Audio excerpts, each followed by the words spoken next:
The rain hammered the tin roof of our old cabin like it was trying to drown out the words hanging in the air. But nothing could wash away what Alex had just said. Bennett, I've loved you since that godforsaken freshman mixer in '85. Every laugh, every fight, every goddamn sunrise we chased together.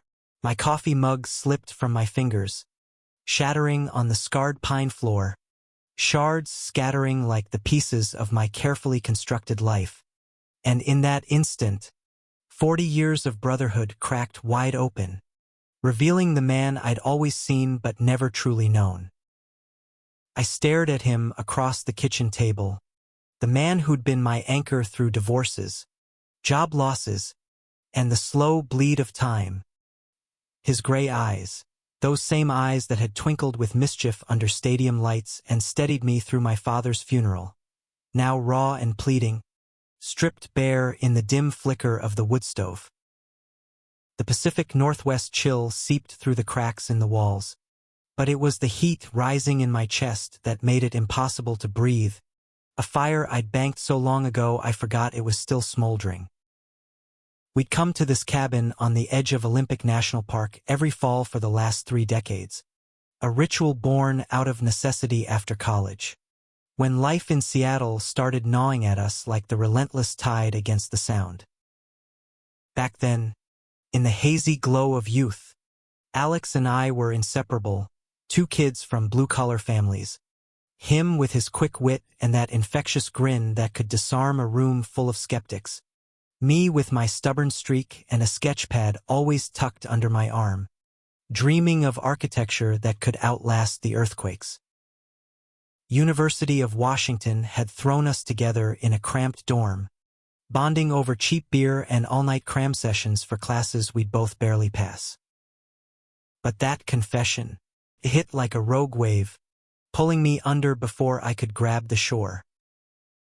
"Alex," I managed, my voice a gravelly rasp that echoed the thunder outside. "What the hell are you saying?" He leaned forward, elbows on the table scarred from too many poker games and spilled whiskey. His hands, calloused from years fixing engines at the Boeing plant, trembling just enough to betray the steel I'd always admired in him. "I'm saying I've been a coward, Ben. For 40 years, I've swallowed it down, told myself it was enough to be your best friend, your brother in all but blood. Watched you marry Sarah, held your hand when she left, cheered you on with the firm, the house in Capitol Hill. But seeing you here, alone after the empty nest, it broke something in me." His words tumbled out like the rain, relentless, each one soaking deeper into the dry soil of my denial. I pushed back from the table, chair scraping like nails on a chalkboard, and paced to the window where fog clung to the glass like a shroud. Outside, the evergreens loomed like silent witnesses, their branches heavy with the weight of secrets. My mind reeled back to that freshman year, the night of the mixer in the student union hall, red solo cups and bad 80s synth-pop blasting from tinny speakers. Alex had shown up late, hair still wet from a shower, in a borrowed button-down that hung loose on his lanky frame. I'd been nursing a beer, feeling like an outsider among the jocks and sorority girls, when he slid up beside me, clinking his cup against mine. "You look like you need a rescue, Wallace," he'd said, using my middle name like it was a code only we shared. And just like that, he pulled me into a circle of misfits, his laugh cutting through my awkwardness like sunlight through Seattle overcast. We'd spent the night trading stories, his from the shipyards where his dad welded hulls until the union strikes broke him, mine from the rainy suburbs of Tacoma where my mom waitressed doubles to keep the lights on. By dawn, as we stumbled back to the dorm, arms slung over each other's shoulders, I felt seen for the first time. Not the gangly kid with the stutter that summer camp had beaten out of me, but Bennett Wallace, future architect, dreamer of skylines that touched the stars. Now, standing there in the cabin that we'd bought together on a whim after my divorce, our man cave, we joked, with its leaky roof and creaky loft, I wondered how many times I'd missed the signs. The way he'd linger after our runs along the Burke-Gilman Trail, sweat slicked and breathless, his gaze holding mine a beat too long. Or the Christmas after Sarah took the kids to Portland, when he showed up with a bottle of Maker's Mark and we talked until the fire died, his hand on my knee in the quiet hours, steady as an anchor. "Ben," he said softly, rising now, crossing the room with that familiar loose-limbed grace. "I don't expect anything. I just couldn't carry it anymore. Not after the scare last month. The heart attack mild, the doc said, but it had laid him up for weeks. Tubes and monitors turning my unbreakable Alex into something fragile. I'd sat by his hospital bed in Swedish Medical, gripping his hand like it was a lifeline, whispering prayers I hadn't uttered since childhood. I turned to face him, close enough to smell the pine soap on his skin, the faint trace of the cigarettes he'd quit a decade ago but that still haunted his breath on rainy nights. His face, lined with the same laugh crinkles as mine but deeper around the eyes from years of squinting at blueprints by lamplight, held no demands, only a quiet desperation that mirrored the ache I'd buried under blueprints and PDA meetings. "What if?" I started, the words sticking like burrs. What if I'd known, back then? It was a question for both of us, a thread pulling at the seam of our history. He reached out, hesitating before his fingers brushed my arm, warm and tentative. We were kids, then. Scared shitless of everything, the AIDS crisis screaming from the headlines, Reagan's America telling us who we could love and who we couldn't. I buried it deep, built walls higher than your damn high-rises. But you were my North Star. The thunder rolled again, closer now, and I felt the storm in me mirror it. Rage at the years wasted, grief for the what-ifs, and beneath it all, a flicker of something electric, forbidden, alive. I pulled him into a hug then, the kind we'd shared 1,000 times after Seahawks losses or job interviews gone south. But this one lingered, his heartbeat syncing with mine through the thin cotton of our shirts. 40 years, I murmured into his shoulder, and I never saw you. Not like this. We pulled apart slowly, the air thick with unspoken possibilities, and as the rain eased to a patter, I poured us fresh coffee from the pot still steaming on the stove. We sat again, knees brushing under the table, and for the first time, the silence wasn't empty. It hummed with the weight of revelations yet to come. That night, sleep evaded me in the loft, the single bed creaking under my restless turns. Moonlight filtered through the skylight I'd installed myself during one of our projects, casting silver patterns on the rafters. Downstairs, I could hear Alex moving, the soft clink of a glass, the sigh of someone wrestling demons. My mind wandered to Sarah, to the woman who'd been my wife for 22 years, her laughter filling our Queen and Victorian until the kids left for college and the silences grew too wide. We'd parted amicably, papers signed over coffee at a cafe on Pike Place, but the guilt lingered like fog. Had I stayed because I couldn't face what simmered beneath my skin? Alex and I had met her together, at a gallery opening in Pioneer Square, her red hair a beacon in the crowd of pretentious artists. He'd nudged me, whispering, "Go for it, Ben. She's got that spark." And I had, grateful for the normalcy, the white picket fence illusion in a world that still whispered slurs behind closed doors. But now, with his confession echoing, I saw the cracks, The nights he'd crash on our couch after bad dates. His eyes red-rimmed not from heartbreak over women, but from the lie he lived. By morning, the sky had cleared to that crisp Pacific blue, and we hiked the trail to Solduk Falls, boots crunching on wet leaves, the air sharp with moss and earth. Conversation flowed easy at first, work gripes, the mariners' slim playoff hopes, but as the roar of the water grew, so did the tension, an undercurrent pulling us toward the edge. "You ever think about it?" I asked, pausing on a mossy log, the mist from the falls dampening my jacket. I mean, if things had been different. He sat beside me, close enough that our thighs touched, and for a moment, we just watched the water cascade, white and furious. "Every day," he admitted, voice low. "But I wouldn't trade our friendship for anything. It's what kept me sane." The words hung there, heavy as the spray, and when he turned to me, his hand found mine, rough palm against rough palm, fingers interlacing like they'd always belonged. My pulse thundered louder than the falls, a rush of heat flooding me, chasing away the chill. I leaned in, or maybe he did, and our lips met, tentative at first, then hungry, 40 years of pent-up longing pouring out in a kiss that tasted of coffee and rain and home. We broke apart gasping, foreheads pressed together, and in his eyes, I saw not just desire, but a profound relief, like a man surfacing after too long underwater. "Ben," he whispered, "is this real?"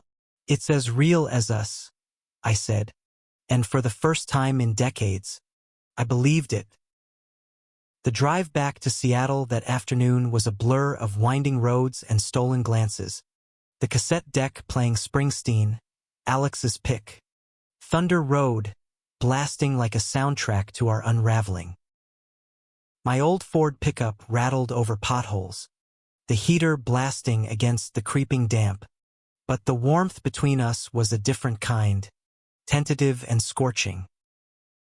We'd held hands over the gearshift the whole way, his thumb tracing lazy circles on my knuckles, a silent promise that this wasn't a cabin fever dream. Back in the city, reality crashed in like the ferries docking at the terminal. Emails piling up from the firm, voicemails from my ex about Thanksgiving plans for the kids, the hum of traffic on I-5 reminding me of the world beyond our bubble. Alex dropped me at my place in Capitol Hill, the craftsman bungalow Sarah and I had poured our souls into, now just mine with its echoing rooms and garden gone wild. "Dinner tomorrow?" he asked, leaning across the console, his breath warm on my cheek. "Yeah," I said, pulling him in for another kiss, deeper this time, hands fisting in his jacket. "Pasta at mine." 7 sharp. He grinned, that boyish flash that had melted 1,000 defenses, and drove off into the dusk, taillights fading like fireflies. I stood on the porch, heart pounding, the neighborhood alive with the clatter of leaf blowers and distant jazz from a neighbor's window. Seattle in November, gray skies, golden leaves carpeting the sidewalks, the scent of espresso and wet pavement everywhere. It felt like the city was holding its breath, waiting for me to catch up. Inside, I poured a Scotch neat and sank into the leather armchair by the bay window, staring out at the streetlights flickering on. The kiss replayed in my mind, the scratch of his stubble, the way his tongue had mapped my mouth like uncharted territory. At 62, I'd convinced myself desire was a young man's game, banked under layers of routine and regret. But Alex, he'd reignited it, a wildfire through dry tinder. Sleep came fitful, dreams tangled with memories. Our first road trip to Yellowstone in '87, camping under stars so bright they mocked the city lights we'd left behind, waking to find his arm draped over me in the tent, innocent then but charged now in retrospect. Or the night of my promotion in '95, champagne flowing at a rooftop bar overlooking Elliott Bay, his toast slurring just enough to lean in too close, our cheeks brushing, the almost kiss swallowed by the crowd. Morning brought coffee and clarity, or so I thought. At the office downtown, amid the glass towers I'd helped design, sketches for a new condo project scattered across my desk, my phone buzzed. Not Alex, but Jamie, my son, 28 and thriving in Portland as a barista/musician. Dad, you sound weird. Everything okay? His voice, warm and probing, yanked me back to fatherhood, the role I'd worn like armor. Just an old friend stirring up dust, I said, forcing a chuckle. How's the band? We talked for an hour, his stories of gigs and heartbreaks grounding me, but when I hung up, the guilt crept in. What would he think, knowing his old man was tumbling headlong into this? And Ellie, my daughter, the fierce environmental lawyer in D.C., with her no bullshit takes on everything from politics to family, they'd grown up idolizing Alex, the uncle who'd taught them to fish at Hood Canal, snuck them extra marshmallows at campfires. This confession would rewrite their history too. By evening, I shoved the doubts into a drawer and prepped dinner, linguine with clams, Alex's favorite, the kitchen filling with garlic and white wine steam. He arrived at 7 on the dot, bearing a bottle of Pinot Noir and that grin, but his eyes held a shadow, like storm clouds gathering. We ate on the back patio, heaters warding off the chill, the city lights twinkling below like a promise. Conversation danced around the edges, work, the latest city council drama over the waterfront redevelopment. But the air crackled, every brush of knee under the table a spark. After plates cleared, we migrated to the living room, fire crackling in the hearth Sarah had insisted on. He sat close on the couch, arms slung over the backrest, fingers grazing my neck. Ben, about yesterday. I need to know where your head's at. This isn't just a fling for me. I set my glass down, turning to face him, the firelight carving shadows across his jaw.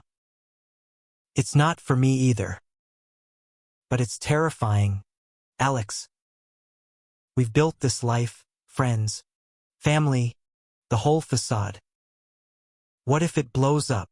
He cupped my face, thumb stroking my cheekbone, and kissed me slow, deliberate, like he was memorizing the shape of my soul. We tumbled into it then, clothes shedding like old skin, hands exploring with the reverence of rediscovery.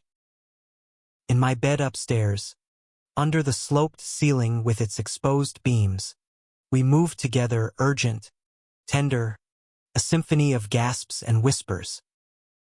His body, solid and familiar yet new, pressed against mine, skin on skin in the lamplight.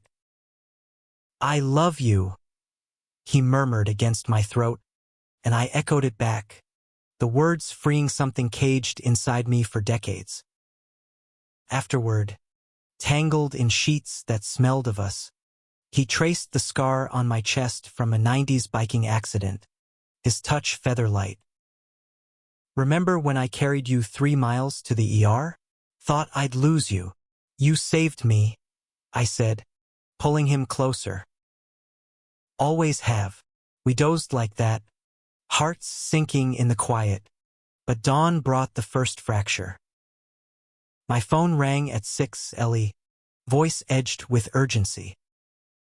Dad, it's Mom. She's seeing someone. Announced it at brunch yesterday. Some professor from her book club. The words hit like ice water. Sarah, moving on fully, while I glanced at Alex, still asleep beside me, his face peaceful in repose, and panic clawed up my throat. That's great, kiddo, I lied, forcing steadiness. She deserves happiness. But as I hung up, the room tilted. Betrayal? No, not from her. This was life, messy and forward-moving. But it unearthed my own secrets, the ones I'd kept from everyone, including myself. In college, there'd been a moment, a fumbling night with a dorm mate after too much tequila, dismissed as experimentation, buried deep. Alex had been there the next morning, hangover cure in hand, never prying. Had he known even then, I slipped out of bed, dressing quietly, and headed to the kitchen for coffee. He found me there, rumpled and concerned. Everything all right? Just ghosts, I said, handing him a mug. But over breakfast, the conversation turned heavier, peeling back layers. He confessed to a string of anonymous hookups in the 90s, steam baths downtown where fear and desire warred, always coming home to our friendship as salvation. I never wanted to risk us, he said, eyes downcast. You were my everything, and then, the bomb. But there was someone, then. Back in '02, during your sabbatical in Chicago. Tom met him at a conference. It got serious, for a while. I ended it because I couldn't stop loving you. The mug burned my palm, jealousy a sharp twist in my gut. Tom, a name, a ghost from years ago. I'd been in the Windy City, chasing a dream project, oblivious to Alex holding down the fort, nursing a heartbreak I never saw. Why didn't you tell me? I demanded, voice rising, the betrayal not in the affair, but in the silence that followed. Because you had Sarah, the kids. Your life was perfect. Mine. It was enough to be near you. The argument escalated, words flying like shrapnel, accusations of cowardice, of selfishness, the cabin's confession fracturing under the weight of unspoken resentments. I stormed out, walking the foggy streets of Capitol Hill, past coffee shops buzzing with morning crowds, the Space Needle a distant silhouette. By the time I circled back, the house was empty, a note on the counter. Need space to think. Call me when you're ready. Days blurred into a haze of work and regret, sketches piling up unfinished, texts to the kids laced with forced cheer. Seattle's rain returned in sheets, mirroring the downpour inside me. On the fifth night, Jamie called again, this time with news that pierced the fog. Dad, Alex had another episode. At the plant. They're keeping him overnight. I was in the car before I hung up, tires sluicing through puddles, heart in my throat. Harborview Medical's fluorescent halls smelled of antiseptic and despair, and when I burst into his room, he looked small in the bed, monitors beeping a somber rhythm. Ben, he croaked, managing a weak smile. You came. Always, I said, sinking into the chair, taking his hand. The fight evaporated, replaced by a fierce clarity. This man, my rock, was slipping, and I'd be damned if I let pride steal our time. We talked then, really talked, for drip steady beside him. About Tom, about the fears that chained us, about the love that had endured despite it all. I don't want to lose you, I admitted, tears hot on my cheeks. Not now, not ever. He squeezed my hand, eyes shining. Then don't. We're in this, then. For real. Discharged the next day, he came home with me, not to his apartment in Ballard, but to the bungalow, our bungalow now. We navigated it slowly, therapy sessions via Zoom with a counselor specializing in late-life transitions, walks along the locks where salmon leaped against the current, a metaphor for our own upstream battle. But peace was fleeting. 2 weeks later, over takeout pho on the couch, Alex's phone lit up with a text from Tom. Saw your obit in the alumni mag. Thought it was you. Miss you, old friend. The words, innocuous on the surface, ignited the embers of doubt. Who was this man who'd claimed a piece of Alex when I hadn't? The text glowed like a specter in the dim living room, Tom's name a thorn twisting deeper with every reread. Alex snatched the phone, face paling, but the damage was done. The fragile trust we'd rebuilt teetered on the brink. It's nothing, then. Ancient history. He must have seen the notice about my health scare in the UW newsletter. Ancient history that texts you at midnight? My voice cracked, laced with venom I didn't recognize. Jealousy, raw and ugly, surged through me, painting our haven in shades of suspicion. We'd come so far, nights wrapped in each other, mornings with coffee and crosswords, the simple joy of building something real after years of shadows. But one ping, and I was spiraling, the architect in me deconstructing our foundation brick by brick. He set the phone face down, reaching for me, but I pulled back, standing to pace the Persian rug Sarah had picked out in '98. Tell me about him. All of it. No more half-truths. Alex sighed, rubbing his temples, the lines they're deepening in the lamplight. Tom was an escape. We met at that engineering expo in San Francisco. '02. You were gone for months, buried in that loop high-rise redesign. I was lonely, then. Rattling around my place, working doubles to forget how much I missed you. The admission stung, but I nodded, sinking onto the armchair across from him. Go on. He was easy, funny, uncomplicated. No baggage, no expectations. We spent weekends in the Castro, bars pulsing with life I'd only glimpsed on TV. Pride parades, drag shows, hands held in daylight without fear. It felt like breathing for the first time, his eyes distant, voice soft with reminiscence, and I hated how it pulled at me, a mix of envy and ache for the freedom he'd tasted alone. How long? I asked, though I dreaded the answer. 6 months. Then he wanted more. Meet the family, plan trips. But my family was you, then. The kids, Sarah. I couldn't drag him into that mess.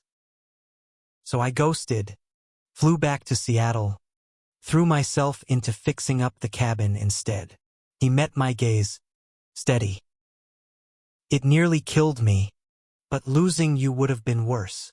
The room fell silent save for the tick of the grandfather clock in the hall, a relic from my mom's estate. I wanted to rage, to demand why he'd never reached out, but the truth settled heavy. I'd been absent, chasing ambition while he held the fort. Did you love him? A pause. Then, not like you. Never like you.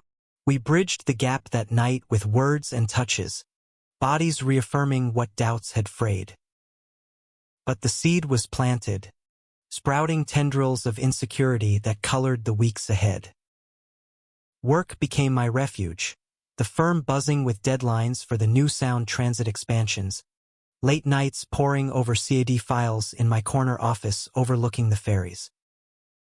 Alex respected the space, busying himself with community theater in Ballard, rehearsals for a production of Angels in America that hit too close to home. Thanksgiving loomed like a storm front, the kids descending on Seattle with their partners and appetites for moms, now our chaos. I broke the news over a video call, hearts pounding as pixels carried the weight. Jamie took it in stride, his artist soul embracing fluidity. Dad, if he makes you happy, that's all that matters. Hell, invite him to dinner. I'll grill him on his classic rock picks. Ellie was tougher, her lawyer's precision dissecting the timeline. 40 years? And now, Dad, are you sure this isn't a midlife rebound? Her concern cut deep, laced with protectiveness. But by call's end, she'd softened. Just be careful. Love's a battlefield. Remember Pat Benatar?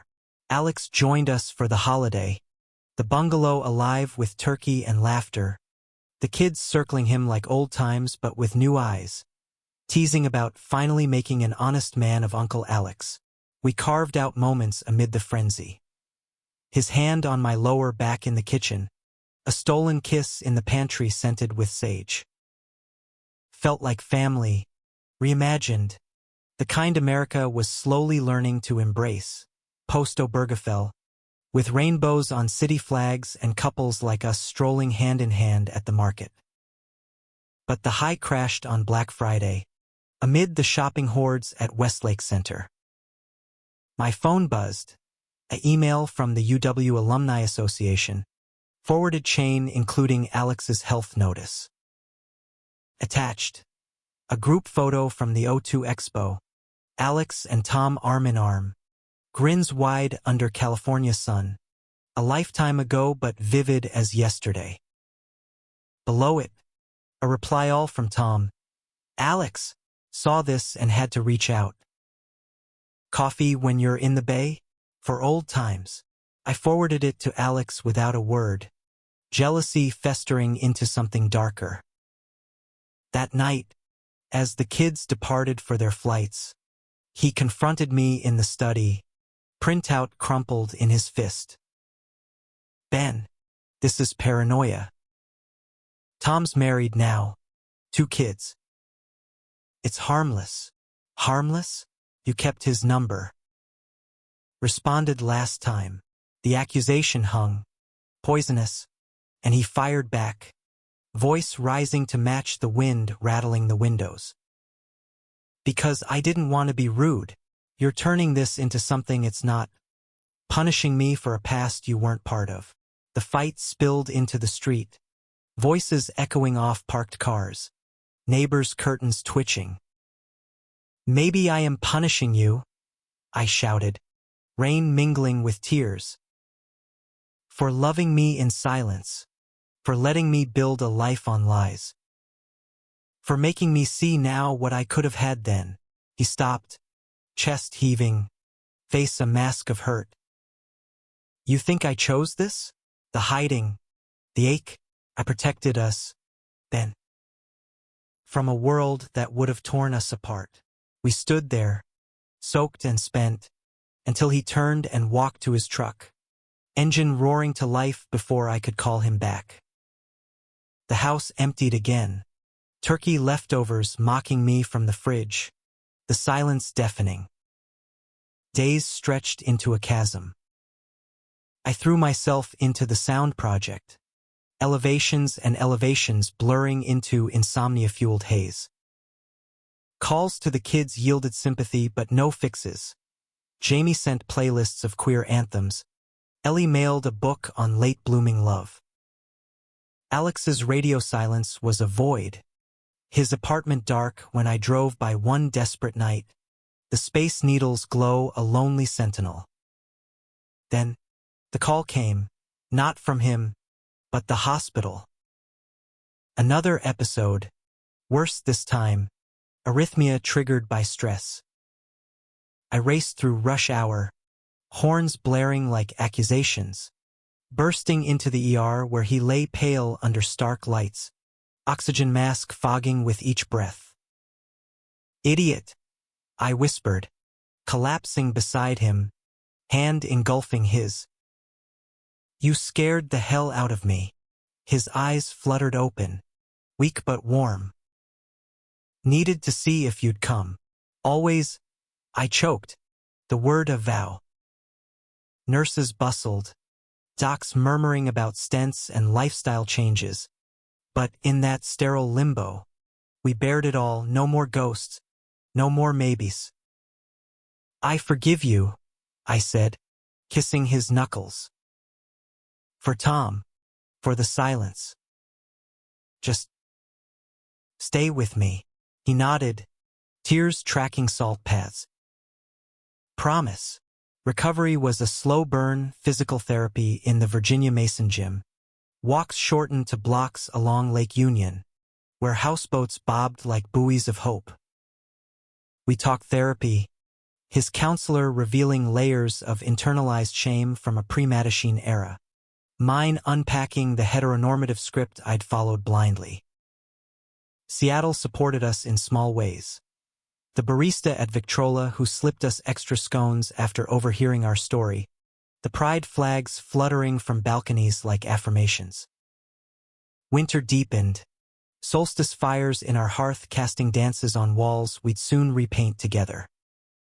Intimacy rebuilt brick by brick, gentle, exploratory, his laughter bubbling when I'd fumble, mine when he'd tease about my architect's precision. Love, turned out, wasn't a sprint but a marathon, 40 years in the making. Yet shadows lingered. One sleety January evening, as we prepped for a double date with a couple from his theater group, nerves jangling like streetcar bells, Tom's name flashed again.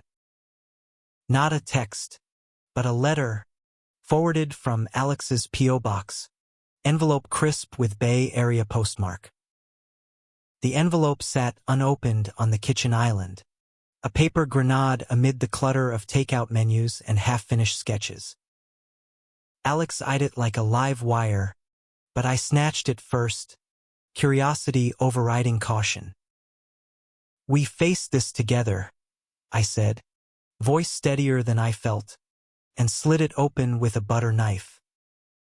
Tom's handwriting looped elegant across linen stationery. Regrets for the intrusion, joy at Alex's recovery, an invitation to a milestone gala for queer engineers in San Francisco.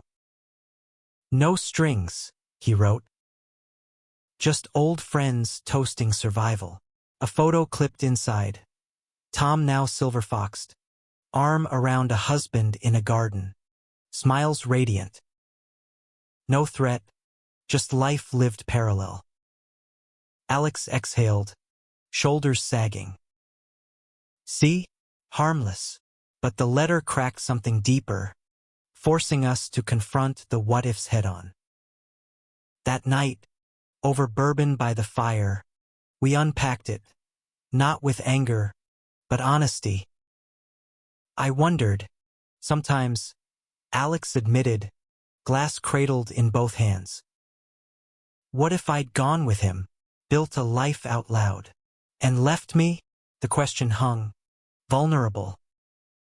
He set the glass down, shifting to kneel before me, hands on my knees. "Never. You're my constant, Ben. The one who saw me through the dark." Tears pricked, and I pulled him up, into my lap, our bodies fitting like puzzle pieces worn smooth by time. "You're mine too. All of you, the boy who saved me at that mixer, the man who confessed in the rain.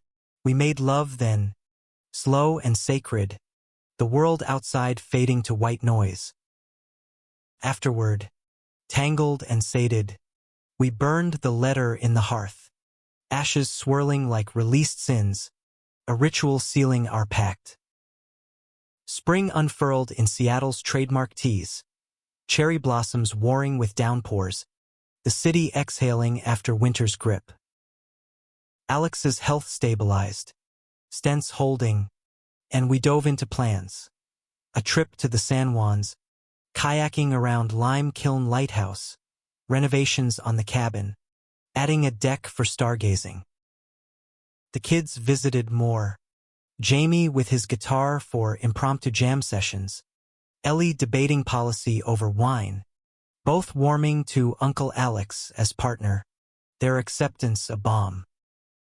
Yet the story's climax brewed in summer's heat, a heat wave blanketing the Puget Sound like a fever dream. We'd scored tickets to a Mariners game at T-Mobile Park, rooftop seats overlooking the bay, fireworks scripted for the seventh-inning stretch. But en route, traffic snarled on the 99, and Alex's phone rang. His sister from Tacoma, voice shrill, "Dad's gone, Alex." Heart just gave out this morning. The news blindsided us, screeching halt in a breakdown lane amid honking semis. Alex crumpled, sobs racking his frame, and I held him there, on the shoulder of the interstate, cars blurring past like indifferent gods. His father, the stoic welder who'd raised him on ships and silences, never knowing his son's truth, dead at 89, a life of unyielding labor ending quietly in a recliner. We detoured to Tacoma, the drive a funeral procession through industrial sprawl. The viewing was a crush of shipyard buddies and distant cousins, air thick with cigar smoke and condolences.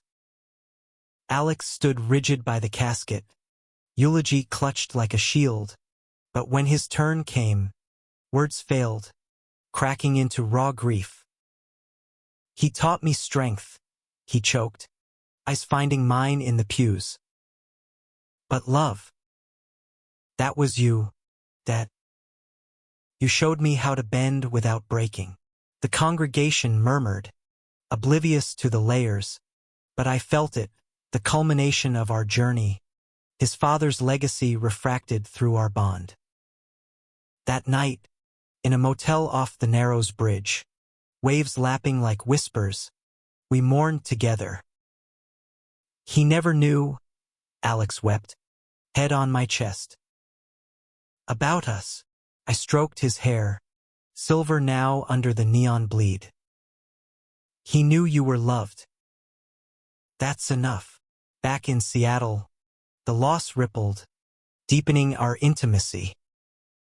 We scattered ashes at the cabin, a private rite under full moon, toasting with whiskey to the man who'd forged Alex's unshakable core. Grief wove into our days, therapy doubling down on legacy, talks of adoption or fostering, ways to pass our story forward. Autumn returned, leaves turning the parks to fire, and with it, a quiet resolution. One crisp October eve, as we hiked Discovery Park, salt air sharp with possibility, Alex dropped to one knee on the bluff overlooking the sound. Not a ring too conventional for us, but a pocket watch, his father's, engraved, "Time waits for no man." "Marry me, Ben," he said, grin crooked.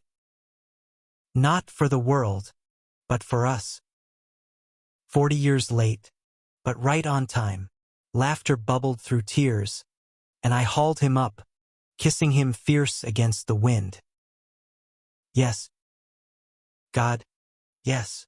The wedding was small kids, a handful of theater friends, officiant from the UU Church in Fremont. We exchanged vows on the cabin deck, evergreens witnesses, rings simple titanium bands etched with coordinates of that freshman mixer hall. Jamie played acoustic guitar, Ellie Reed from Whitman, and as we danced to At Last under string lights, the world felt whole, flawed, human, but achingly beautiful. Years folded forward, silver deepening, but our love endured, a testament to late blooms and second chances. We mentored at the local center, sharing stories with wide-eyed youth navigating their own confessions. Alex's heart held steady. Mine opened wider. In quiet moments, watching sunsets from the porch, I'd trace his hand, marveling at the man I'd known all along. After 40 years of friendship, his confession hadn't just made me see him anew. It made me see myself, whole and unafraid. In America's vast tapestry, we'd woven our thread, vibrant and true, a love story etched in rain and resilience, proving that some foundations, built slow, stand eternal.